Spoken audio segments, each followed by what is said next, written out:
ఈరోజు మా గౌరవ కేసీఆర్ గారి పిలుపు మేరకు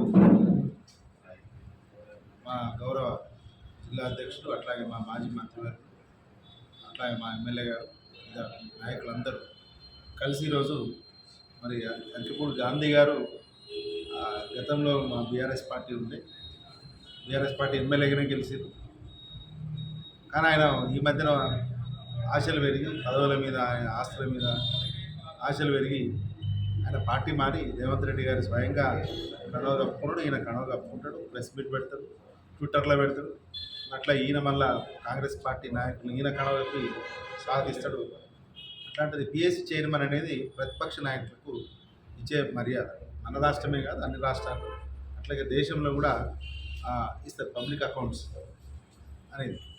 కానీ మన రాష్ట్రంలో మన ముఖ్యమంత్రి గారు ఎందుకు మరి ఆ సభా మర్యాద కాపాడుకుంటారు? ఆయన టెక్నికల్ ఇష్యూ అంటే పార్టీ మారినట్ట మరి రేవంత్ రెడ్డి గారు కడవ కప్పింది మరి ఉప్పుదైనట్ట అనేది ఆయన కూడా పరిశీలించుకోవాలి.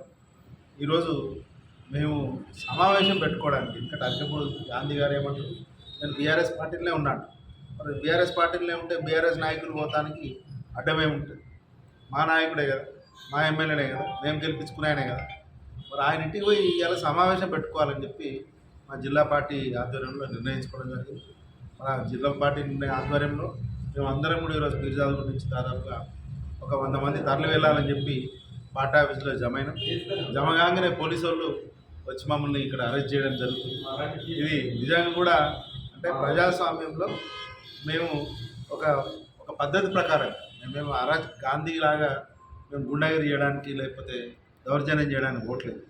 మేము మా పార్టీ నాయకులు ఇంట్లో సమావేశం అయ్యడానికి పోతున్నాం తప్ప దానికి కూడా ఈ అరెస్టులు చేయడం ఏంటో నిజంగా విడ్డూరం.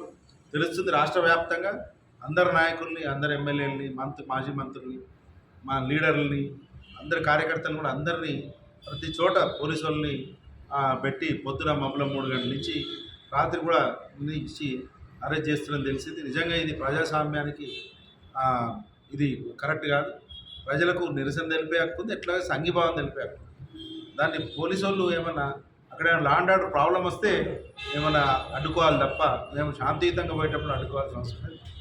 అట్లాగే మరి నిన్న గాంధీ గారిని ఆయన కూడా ఓపెన్ ఛాలెంజ్ చేసిండు, నేను నీ ఇంటికి వస్తా 12 గంటలకి, బిడ్డ నువ్వు రాకపోతేనే పోలీసు వాళ్ళని పెట్టే లా అండ్ ఆర్డర్ మరి అరకపూడి గాంధీ గారికి మరి ఒత్తాసు పలికి ఆయన బట్టి కాన్వాయ్ పెట్టి ఆయన బట్టి కుయ్యి అనుకుంటే ఆయనకు రైట్ ఆఫ్ వే ఇచ్చి పెట్టడం నిజంగా మరి ఇది పాలన ఏం పాలన అర్థమవుతలేదు, ప్రజలు గమనిస్తున్నారు.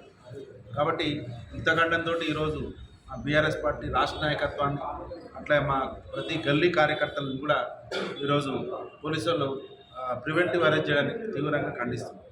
జై తెలంగాణ, జై కేసీఆర్.